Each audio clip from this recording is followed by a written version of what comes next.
राजेश भाई आ गया था ना क्या नाम? आप पास आओ है मतलब सर जो और अरे भैया राजेश भाई आगे मत आओ, ट्रेन में मत आओ। चाहिए पूरा भरा हुआ बैकग्राउंड सर नहीं चाहिए पीछे। अरे यार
लगाइए भैया। किसका है? नीम है सर। नीम है नहीं किसके नाम का लगाएगा? लगवा दो, आप ही लोग लगवा दो। प्लास्टिक हटा करके लगाओ, फिर लगा दो। प्लास्टिक हटा करके फिर लगाओ। प्लास्टिक हटा करके लगा दो। जल भी डाल दो सब में।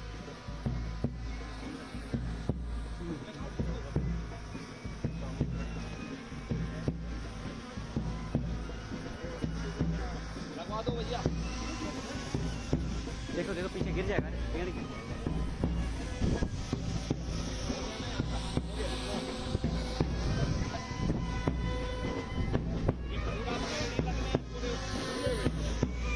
इसकी व्यवस्था क्या की गई है? रक्षा की सुरक्षा की व्यवस्था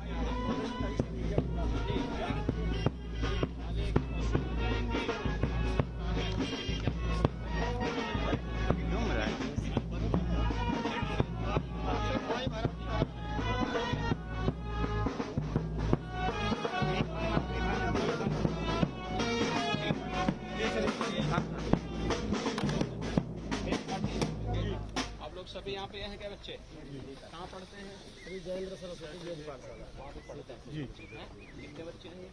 ये 100 हैं, यहाँ 10 हैं। यहाँ 10 ही बच्चे आए हैं, वहाँ पे 100 हैं। चलिए अभिनंदन इन लोगों सबका, बहुत अच्छा लगा।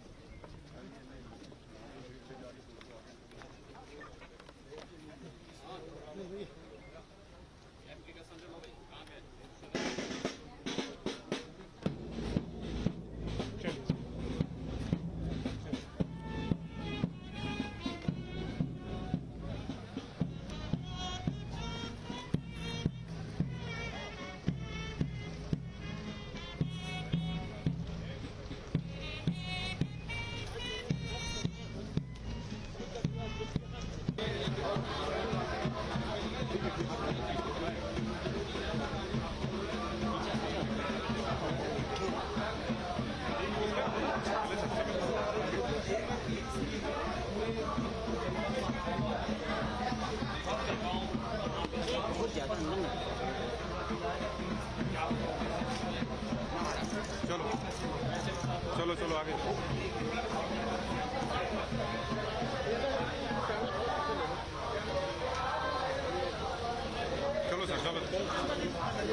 आदित्यनाथ जी का हृदय से स्वागत करते हैं। मैं चाहती हूँ जोरदार तालियों के प्रणाम से आप माननीय मुख्यमंत्री महोदय का स्वागत करें।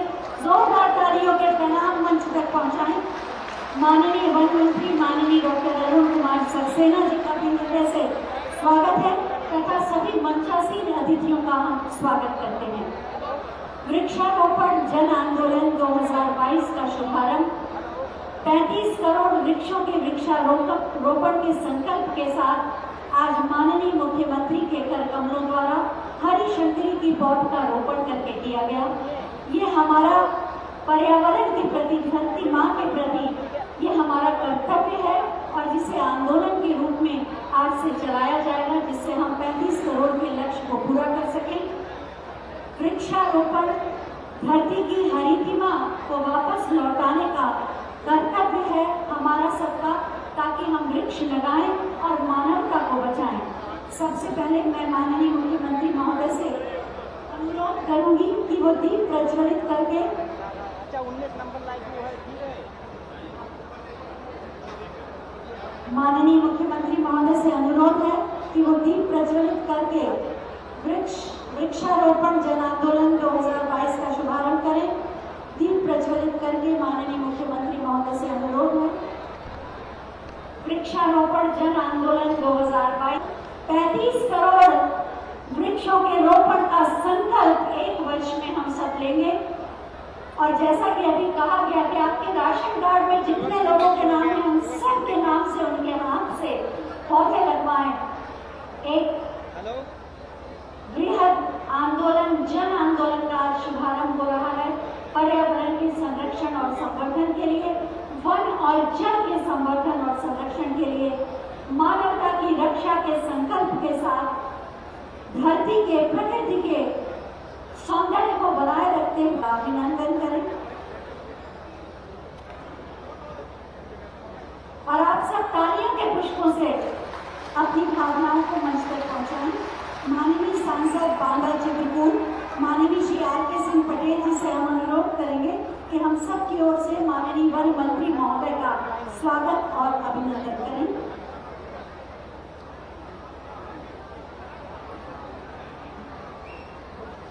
और आप सब तालियों के पुष्पों के साथ सभी का स्वागत करेंगे। और अब मैं अपर मुख्य सचिव पर्यावरण वन एवं जलवायु परिवर्तन श्री मनोज सिंह जी से अनुरोध करूंगी कि वे सभी अतिथियों का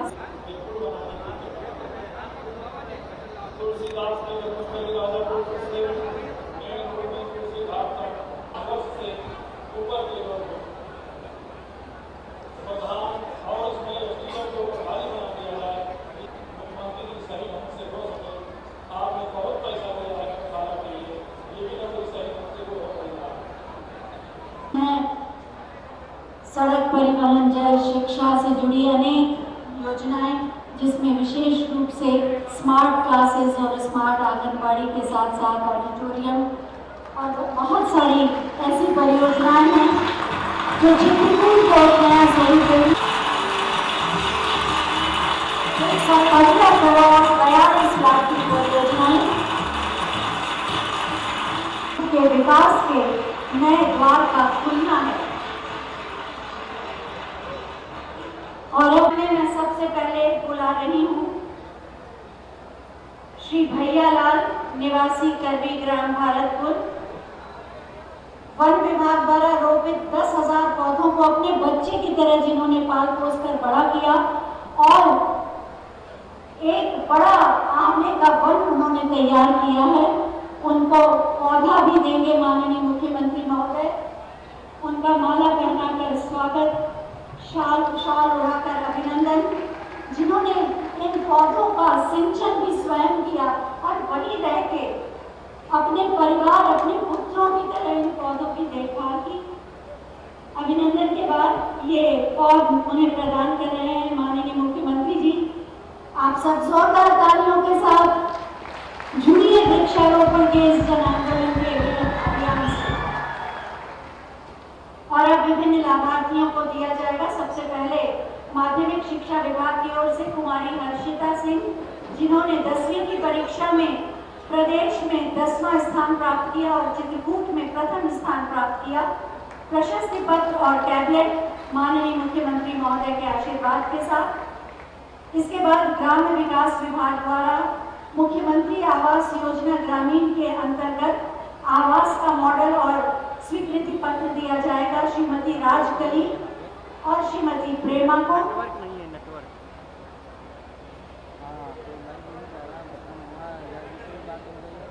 अपने घर का सपना पूरा होगा। स्वीकृति पत्र और मुख्यमंत्री आवास का मॉडल।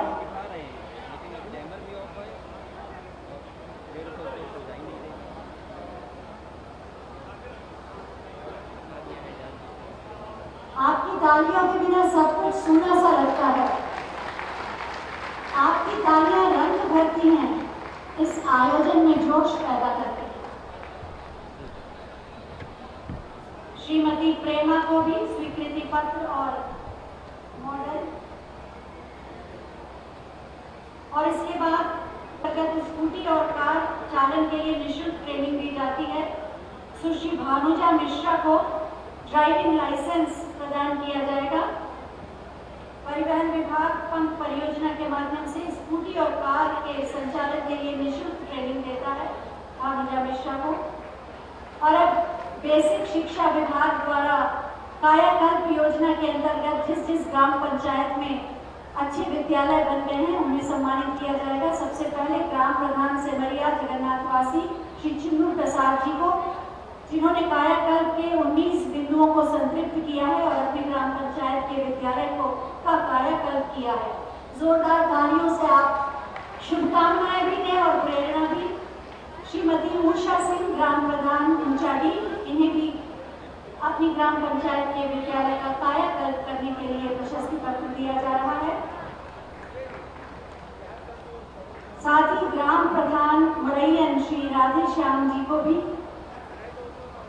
अमृत सरोवर का निर्माण करने के लिए प्रशस्ति पत्र दिया जा रहा है ग्राम्य विकास मनरेगा की ओर से। बहुत बहुत धन्यवाद माननीय मुख्यमंत्री महोदय। मैं चाहूंगी इन सभी लोगों के लिए आप जोरदार तालियां बजाएं, क्योंकि ये सब प्रेरणा स्रोत हैं समाज के लिए। माननीय मुख्यमंत्री महोदय के मार्गदर्शन में पर्यावरण और वन के संरक्षण और संवर्धन के प्रति पूर्ण प्रतिबद्धता के साथ सतत निरंतर कार्य कर रहे हैं। बहुत बहुत धन्यवाद महोदय। सेवा, सुरक्षा और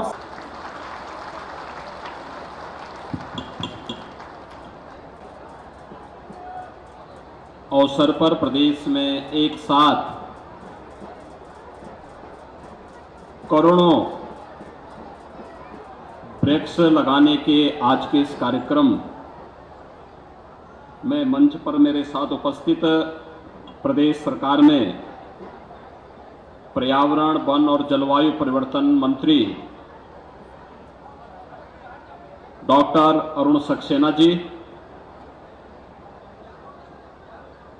लोकप्रिय सांसद आर.के. सिंह पटेल जी, माननीय विधायक श्री अविनाश चंद्र द्विवेदी जी, विधान परिषद के माननीय सदस्य श्री जितेंद्र सिंह सेंगर जी, जिला पंचायत अध्यक्ष श्री अशोक जाटव जी, भारतीय जनता पार्टी के प्रदेश के मंत्री श्री देवेश कोरी जी, जिलाध्यक्ष श्री चंद्र प्रकाश खरे जी, प्रदेश सरकार के पूर्व मंत्री श्री चंद्रिका प्रसाद उपाध्याय जी, पूर्व सांसद श्री भैरव प्रसाद मिश्र जी,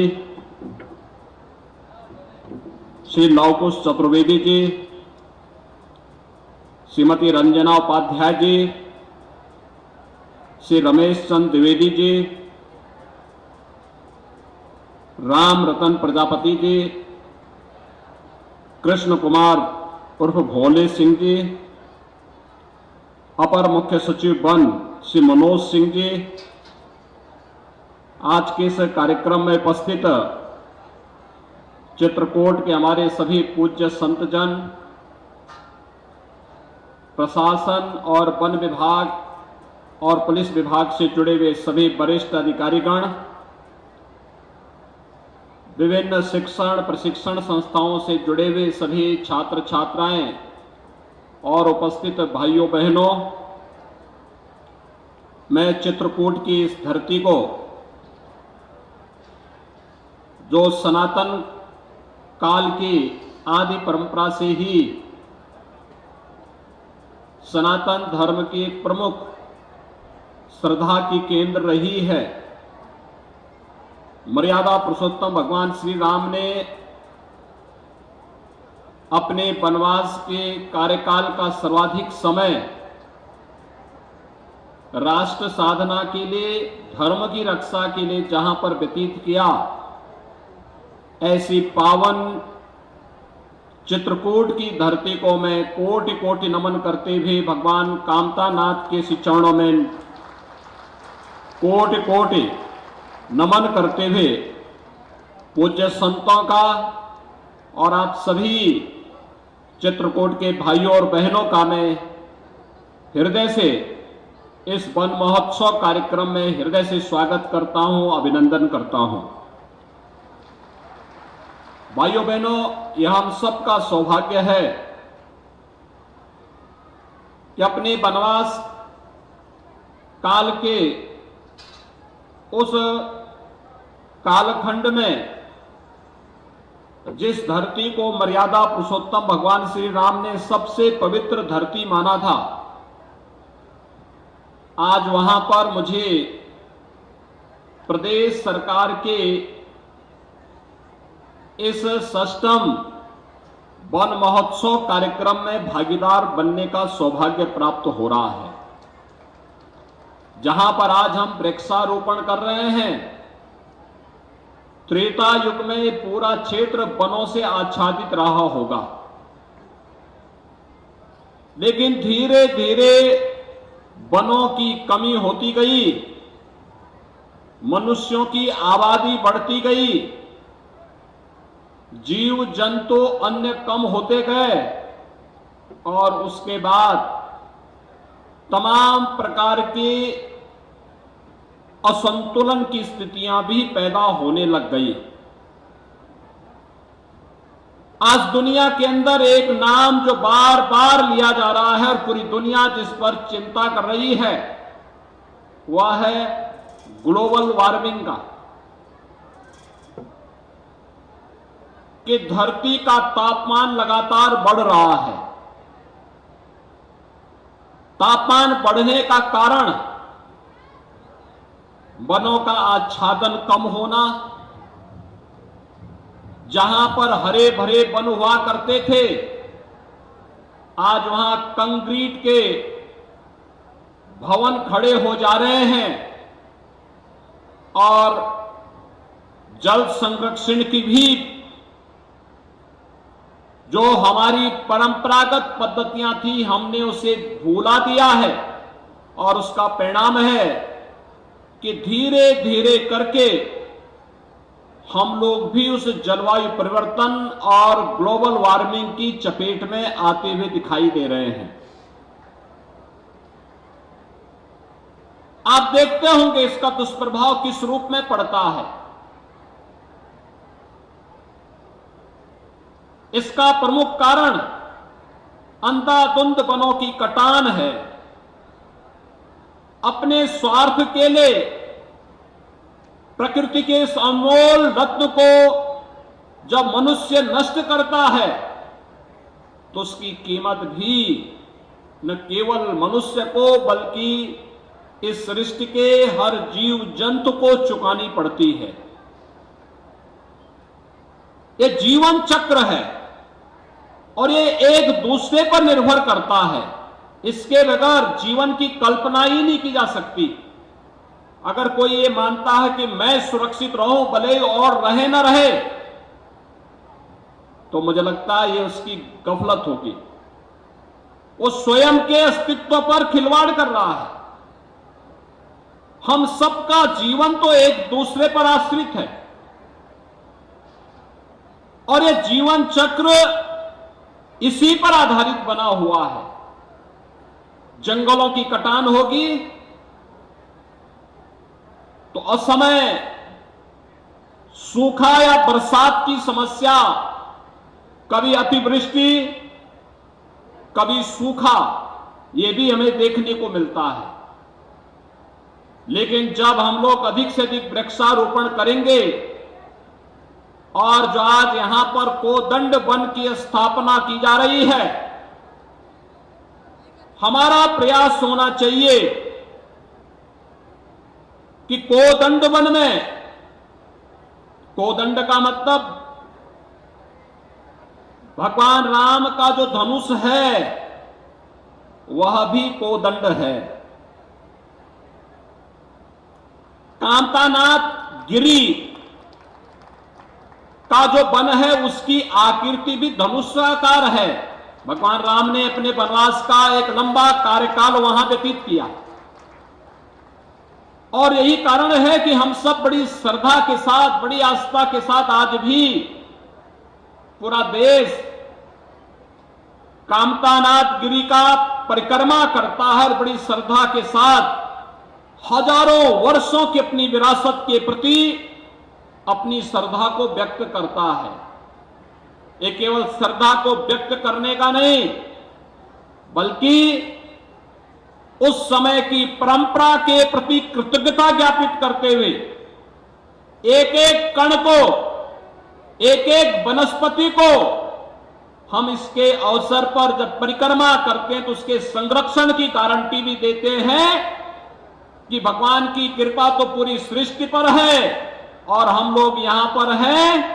हमारी जिम्मेदारी बनती है कि मर्यादा पुरुषोत्तम भगवान श्री राम के समय से, उससे पहले से आपका संरक्षण इस धाम पर पड़ा है, तो उसके संरक्षण की जिम्मेदारी हमारी भी है। और यही आश्वासन देने के इसी संकल्प के साथ हजारों श्रद्धालु कामतगिरी परिक्रमा के साथ अपने आप को जोड़ता है और उसके माध्यम से भगवान श्री राम और चित्रकूट में निवास करने वाले कोटि कोटि देवी देवताओं के प्रति अपनी श्रद्धा और आस्था का भाव भी व्यक्त करता है।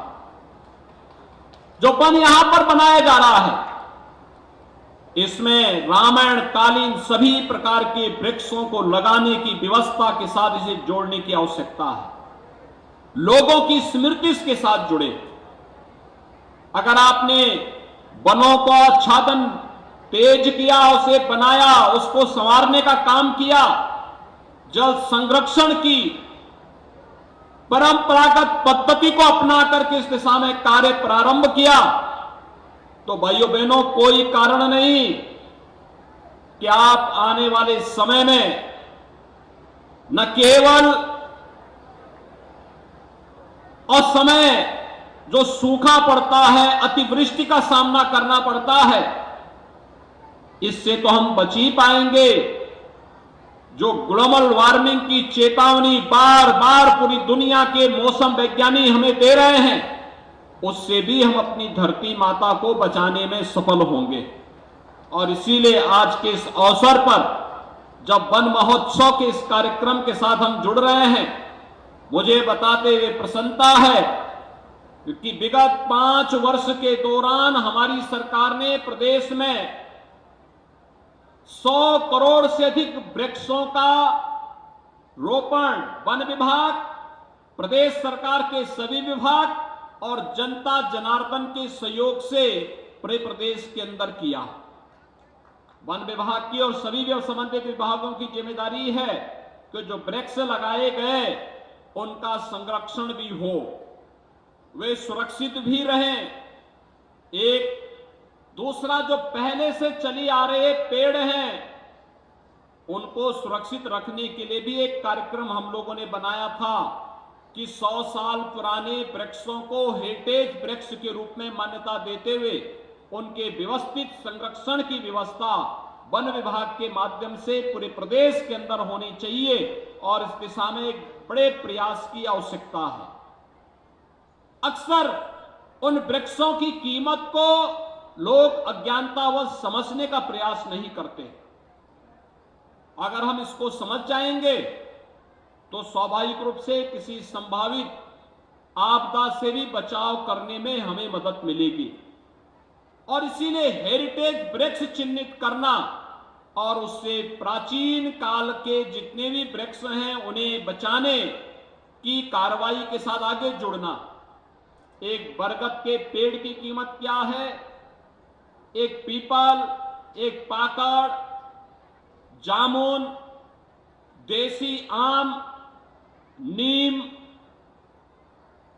ऐसे अनेक अर्जुन, अनेक ऐसे वृक्ष हैं जिनकी अपनी एक दैवीय उपयोगिता भी है। आपने देखा होगा पीपल को, बरगद को, पाकड़ को, इन सबको काटने की मनाही होती थी, नुकसान नहीं पहुंचाना चाहिए, क्योंकि ये तो मनुष्य के मित्र हैं, जीव सृष्टि के मित्र हैं। इन पर पूरी जीव परंपरा आधारित है, निर्भर करती है। लेकिन जब मनुष्य अपने स्वार्थ में आगे बढ़ता है तो वह इनको भी नुकसान पहुंचाता है। हमारा प्रयास होना चाहिए हर हाल में इनकी रक्षा करें और वृक्षारोपण अभियान के दौरान पाकड़ है, पीपल, बरगद, नीम, आम, अर्जुन और उस प्रकार के सभी वृक्षों को, जामुन, इन सबको अधिकाधिक संख्या में हम लगाने का कार्य करें। और मुझे प्रसन्नता है वन विभाग ने इस बार 35 करोड़ का लक्ष्य निर्धारित किया है और 35 करोड़ में से केवल आज ही के दिन 25 करोड़ वृक्षारोपण के लक्ष्य को प्राप्त करने के लिए हम लोग निकले हैं, जिसमें चित्रकूट जनपद में मैं स्वयं आया हूं। हमारे बाकी प्रदेश सरकार के सभी मंत्रीगण, सीनियर अधिकारीगण अलग अलग जनपदों में जाकर के जनप्रतिनिधिगण, ग्राम पंचायत प्रतिनिधि से लेकर के हमारे माननीय सांसद तक हर एक जनपद में वृक्षारोपण महाअभियान के साथ, वन महोत्सव अभियान के साथ जुड़ करके इस महोत्सव को सफलता की नई ऊंचाइयों तक पहुंचाने का कार्य कर रहे हैं। आज 25 करोड़ वृक्षारोपण होना है, कल और परसों मिलाकर के 5 करोड़ वृक्षारोपण होगा और देश जब आजादी का अमृत महोत्सव 15 अगस्त के दिन आयोजित कर रहा होगा, उस दिन उत्तर प्रदेश के अंदर फिर 5 करोड़ वृक्षारोपण के एक बड़े लक्ष्य के साथ हम कार्य करेंगे, जिसमें हर ग्राम पंचायत में 75 वृक्षारोपण के कार्यक्रम को ग्राम पंचायतों के द्वारा रोपित करने के कार्यक्रम आगे बढ़ेंगे और पूरे प्रदेश में 5 करोड़ ऐसे वृक्षारोपण के कार्यक्रम को हमें आगे बढ़ाना होगा। भाइयों बहनों, हमारी जिम्मेदारी बनती है कि परंपरागत वृक्षारोपण के साथ साथ फलदार वृक्षों को भी हम लगाएं। आम है, आंवला है, अमरूद है। हर गरीब घर के पास सहजन का एक एक पेड़ लग जाए तो सहजन उस परिवार के कुपोषण की समस्या का समाधान कर देगा। सहजन की सब्जी कितना प्रोटीन और विटामिन से भरपूर है। वर्ष में 2 बार आपको उसकी फली भी प्राप्त होगी और यही नहीं, उसकी पत्तियों को अगर गाय को खिलाएंगे तो गाय भी पुष्ट होगी, ज्यादा दूध देगी। लेकिन हम इस औषधि को भी आज भूल चुके हैं।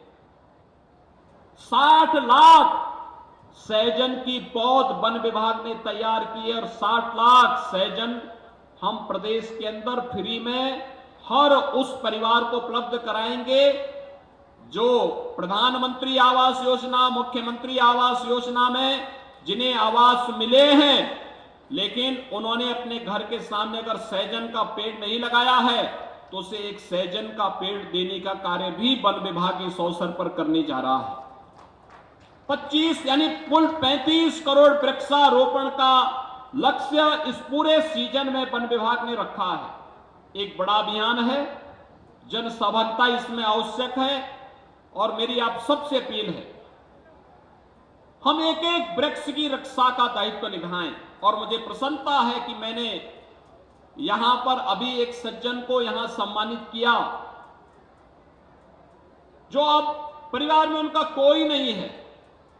उन्होंने अपना पूरा जीवन वृक्षारोपण के लिए और वृक्षों की रक्षा के लिए समर्पित किया है। अभी उनका सम्मान यहां मंच पर हुआ है। आप भी प्रदेश के अंदर परंपरागत रूप से विरासत से प्राप्त इन वृक्षों के संरक्षण के लिए वृक्ष मित्र बनकर के आप भी प्रकृति के मित्र बनने के लिए अपने आप को आगे बढ़कर के कार्य कर सकते हैं। और इसके लिए मैं आह्वान करूंगा कि चित्रकूट जनपद में पूरे प्रदेश के अंदर अधिक से अधिक वृक्ष मित्र बनकर के प्रदेश के वन आच्छादन को बढ़ाने और प्रदेश के अंदर प्रकृति प्रदत्त इस अनमोल उपहार की रक्षा करने के लिए हम सब बढ़ चढ़ करके भाग लेंगे। मैं इस अवसर पर पूज्य संतों से भी इस बात का अनुरोध करूंगा कि हमारा प्रयास होना चाहिए कि हम अब जो फलदार वृक्ष भी लगाएं, हमारा प्रयास होना चाहिए वो प्राकृतिक बागवानी हो। गाय का गोबर और गौमूत्र से जो भी हम उसके माध्यम से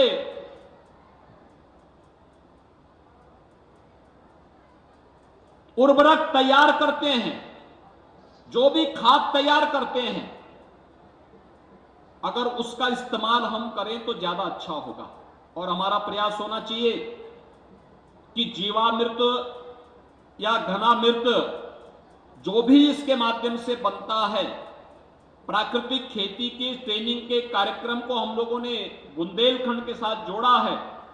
और इस वर्ष को हम लोग बजट में भी ये प्रावधान किए हैं कि मां गंगा के दोनों तटों पर 27 जनपद हैं। इन जनपदों में मां गंगा के दोनों तटों पर 5-5 किलोमीटर के दायरे पर प्राकृतिक खेती और प्राकृतिक बागवानी के लिए हम लोग जहां प्रोत्साहन के लिए सरकार के स्तर पर सहयोग कर रहे हैं, वहीं बुंदेलखंड के 7 जनपदों को हमने प्राकृतिक खेती की दृष्टि से चयनित किया है। और मैं आह्वान करूंगा आपको उद्यान विभाग, वन विभाग फ्री में प्राकृतिक खेती के लिए बीज और वृक्ष दोनों उपलब्ध करवाने का कार्य करेगा। हमारा प्रयास हो कोई केमिकल, कोई फर्टिलाइजर, कोई भी पेस्टिसाइड उसमें डाले बगैर गाय के गोबर और गोमूत्र से जो जीवामृत बनता है उसकी ट्रेनिंग लेकर अगर हम उसी का छिड़काव करेंगे तो आप प्राकृतिक पद्धति से अच्छी बागवानी को भी आगे बढ़ाने में सहायक हो सकते हैं। अनेक प्रकार की बीमारियों से यह समाधान का रास्ता भी निकालेगा और आपके बाग में जो बागवानी होगी उससे जो फल आएंगे उस फल की भी अच्छी कीमत आपको प्राप्त हो पाएगी। और इस दिशा में बुंदेलखंड के सभी 7 जनपदों को एक मिशन मोड पे हमें लेने की आवश्यकता है।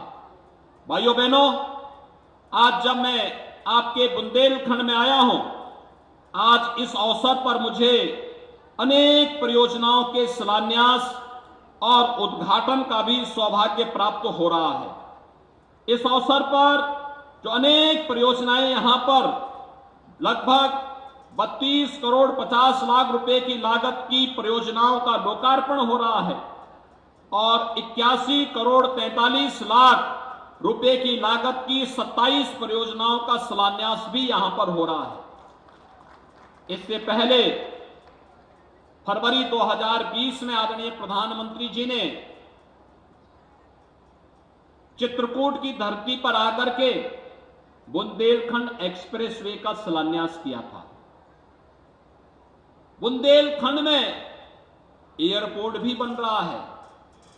बहुत शीघ्र अभी हम लोगों ने पिछले सप्ताह ही एक MOU किया है एयरपोर्ट अथॉरिटी ऑफ इंडिया के साथ में, जिसके माध्यम से हम लोग बुंदेलखंड में खासतौर पर यहां पर जो व्यवस्था बनाने जा रहे हैं कि बहुत शीघ्र वायु सेवा बुंदेलखंड से प्रारंभ हो। लखनऊ से चित्रकूट, दिल्ली से चित्रकूट या फिर अन्य शहरों को चित्रकूट से सीधे वायु सेवा के साथ जोड़ने के इस कार्यक्रम के लिए हम लोगों ने एक एमओयू पर यहां पर एयरपोर्ट अथॉरिटी ऑफ इंडिया के साथ में भारतीय विमानपत्तन प्राधिकरण के साथ अपना समझौता ज्ञापन पर हस्ताक्षर कर लिया है और शीघ्र ही ये वायु सेवा यहां से प्रारंभ होने जा रही है।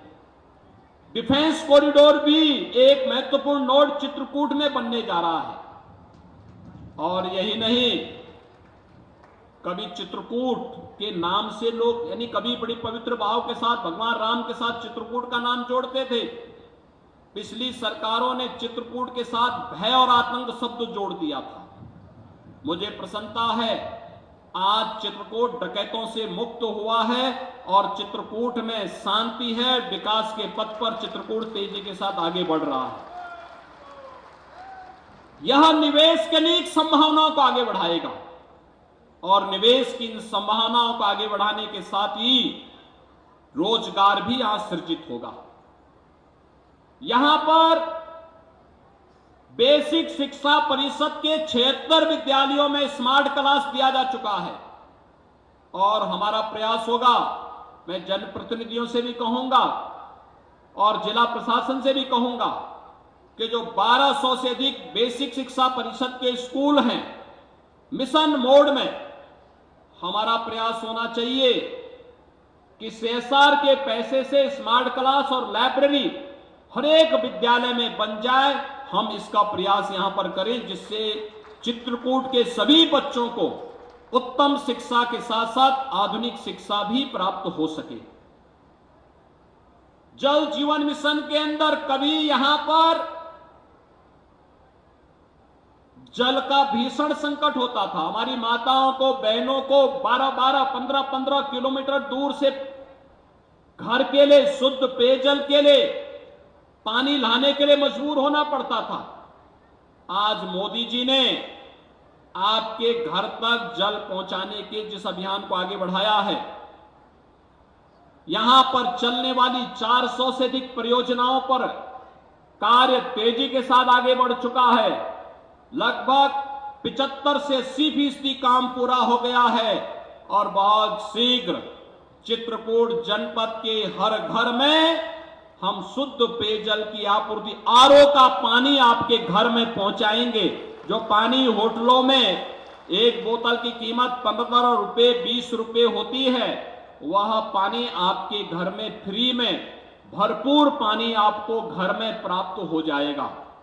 लेकिन भाइयों बहनों, हमें जल संरक्षण की दिशा में आगे बढ़ना ही पड़ेगा। बरसात के एक एक जल की बूंद को बचाना, यहां पर जल संरक्षण के इस कार्यक्रम को चेक डैम बनाना, जो खाली हैंडपंप हैं जो सूख चुके हैं, उसको हम कैसे रेन वाटर हार्वेस्टिंग के साथ जोड़ सकते हैं, वह एक मॉडल चित्रकूट में पिछली बार प्रदर्शित भी हुआ था। उसका प्रदर्शन करते हुए गांव-गांव में इसके साथ जोड़ना। आप देखेंगे लगातार अगर आप जल संरक्षण के इस पवित्र अभियान के साथ जुड़ेंगे, अमृत सरोवर के साथ जुड़ेंगे, हर ग्राम पंचायत में अमृत सरोवर बनना चाहिए। हर राजस्व गांव में अमृत सरोवर बनाने के कार्यक्रम के साथ जुड़ना चाहिए, जन सहभागिता के साथ जुड़ना चाहिए और फिर विकास खंड के अंदर, जनपद के अंदर अमृत सरोवर में एक प्रतिस्पर्धा होनी चाहिए, जहां पर जनता अपने सहयोग से अमृत सरोवर बना रही है, अच्छा अमृत सरोवर बना रही है, बैठने की व्यवस्था कर रही है, वहां पर वृक्षारोपण कर रही है, उसे सम्मानित करने का कार्य, जो ब्लॉक के अंदर 3 ऐसे अमृत सरोवर बनेंगे, वहां पर हम उन्हें सम्मानित करें। फिर जनपद स्तर पर उनका कंपटीशन हो, जनपद में 3 ऐसे अमृत सरोवर को भी सम्मानित करने के कार्यक्रम को आगे बढ़ाना होगा। ये अमृत सरोवर भी जल संरक्षण के उत्तम केंद्र बन पाएंगे। भाइयों बहनों, अगर आपने इसको किया तो ये मान करके चलिए कि आने वाले समय में ये अमूल्य जल संसाधन आपकी एक धरोहर बनेगी। आपके और आपके आने वाली पीढ़ी के लिए एक उपलब्धि होगी। अन्यथा जहां पर अंधाधुंध दोहन हुआ है, जल संरक्षण की व्यवस्था नहीं की गई है, पानी खारा हो गया है, प्रदूषित हो गया है, वहां पे भीषण बीमारियां भी हो रही हैं। और इसीलिए आज के इस अवसर पर इन कार्यक्रमों के साथ हम सब जुड़ेंगे इस विश्वास के साथ। आज यहां पर जिला चिकित्सालय में डायलिसिस केंद्र का भी शुभारंभ हो रहा है। सामुदायिक स्वास्थ्य केंद्र रैपुरा का भी लोकार्पण हो रहा है। राजकीय महाविद्यालय पाही में पाही का भी लोकार्पण हो रहा है। ग्राम बेद्दू विकासखंड राजापुर में गोवंश विहार का भी निर्माण हो रहा है। गोस्वामी तुलसीदास डिग्री कॉलेज में अतिरिक्त क्लासेज का भी निर्माण हो रहा है। संपर्क मार्गों की परियोजनाओं का भी आज लोकार्पण यहां पर हुआ है। और इसके साथ ही शिलान्यास की जाने वाली परियोजनाओं में जिला संयुक्त चिकित्सालय में मैटरनिटी वार्ड का निर्माण और चिकित्सालय के मरम्मत के कार्य को आगे बढ़ाने का कार्य है। एनएचएम के अंतर्गत ड्रग वेयर हाउस यानी दवाओं के लिए सुरक्षित यहां पर जिले के अंदर जितनी भी दवा की आवश्यकता होती है उसका एक केंद्र हम यहां पर बना पाएंगे। 21 उपकेंद्र जो हेल्थ एंड वेलनेस सेंटर के होंगे उनका शिलान्यास का कार्यक्रम भी आज यहां हो रहा है। आईटीआई मानिकपुर में वर्कशॉप, क्लासरूम और आईटी लैब के निर्माण कार्य का भी आज यहां पर शिलान्यास हो रहा है। गोवंश विहार एलाहा बढ़ैया में आंगनबाड़ी केंद्र का निर्माण, रूरबन पर्यटन सुविधा केंद्र मऊ और रूरबन मल्टीपर्पज कॉम्प्लेक्स, रूरबन आजीविका प्रशिक्षण केंद्र सोनेपुर, रूरबन उद्यमता प्रशिक्षण विकास केंद्र मऊ, ऐसे तमाम अन्य केंद्रों का यहां पर कार्य हो रहा है। मैं इस अवसर पर जो लोकार्पित की जाने वाली परियोजनाएं और शिलान्यास होने वाली परियोजनाएं हैं इसके लिए चित्रकूट वासियों को हृदय से बधाई देता हूं। साथ साथ चित्रकूट की धरती पर जब हम आते हैं तो दो पूज्य संतों का स्मरण बरबस हो आता है। रामायण काल में राम को जन जन तक पहुंचाने वाले महर्षि वाल्मीकि की भी पावन धरती लालापुर भी चित्रकूट में ही है। आप सोचिए, महर्षि वाल्मीकि के कारण मर्यादा पुरुषोत्तम भगवान राम जन जन तक पहुंच गए और आधुनिक वाल्मीकि के रूप में जिन्होंने रामचरितमानस के माध्यम से मध्यकाल में भक्ति के साथ साथ शक्ति की एक नई चेतना जागृत की, संत तुलसीदास जी का राजापुर भी तो यही है।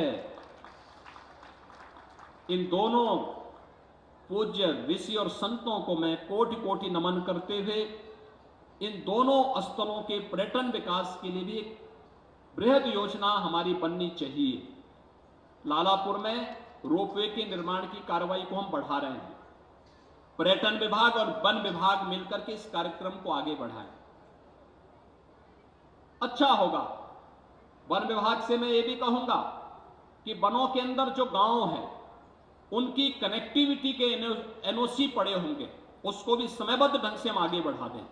कम से कम लोगों के आवागमन जब ठीक रहेंगे तो उन लोगों की जिम्मेदारी हम वनों को उनकी सुरक्षा के जिम्मे सौंपें, वन औषधियों के साथ उन्हें जोड़ें, जिससे वे वन औषधि का वहां निर्माण भी करें, वन औषधि वहां पर पैदा भी करें और उसको अपनी आमदनी के साथ भी जोड़ें और वनों की रक्षा भी करें। एक व्यवस्थित कार्य योजना उनके साथ मिलकर के अगर हम आगे बढ़ाएंगे अच्छा कार्य होगा। ऐसे ही राजापुर में कनेक्टिविटी हो या संत तुलसीदास जी के पवित्र धाम को आगे बढ़ाने का कार्यक्रम या फिर चित्रकूट के बाईपास के निर्माण के कार्यक्रम को आगे बढ़ाने का हो। और अभी तो हम यहां पर्यटन के एक बहुत बड़े आस्था का तो केंद्र है ही, एक टाइगर रिजर्व भी हम लोग यहां पर देने जा रहे हैं। अब यहां पर डकैत नहीं पैदा होगा। अब भाइयों बहनों, यहां पर टाइगर यहां का जब गुर्र आएगा ना तो चित्रकूट की ओर से वह मर्यादा पुरुषोत्तम भगवान श्री राम का एक संदेश, वन संरक्षण का एक संदेश देश और दुनिया के अंदर देने में सफल होगा। मैं इस अवसर पर एक बार फिर से चित्रकूट के सभी नागरिकों को हृदय से बधाई देता हूं, अपनी शुभकामनाएं देता हूं। वन महोत्सव के लिए पूरे प्रदेश वासियों का अभिनंदन करता हूं और सबसे अपील करता हूं कि उत्तर प्रदेश के अंदर 25 करोड़ की आबादी है और आज हमने 25 करोड़ वृक्षारोपण के लक्ष्य को भी रखा है। हर व्यक्ति स्वयं अपने परिवार के किसी व्यक्ति के नाम पर, किसी बच्चे के नाम से एक वृक्ष जरूर लगाने का कार्य करे और वृक्षारोपण के इस महाअभियान को आगे बढ़ा करके उसकी सुरक्षा करने की जिम्मेदारी भी अपने हाथों में लेगा। इस विश्वास के साथ वृक्षारोपण महाअभियान के शुभारंभ पर मैं अपनी शुभकामनाएं देता हूं। धन्यवाद। जय हिंद, जय जय श्री राम।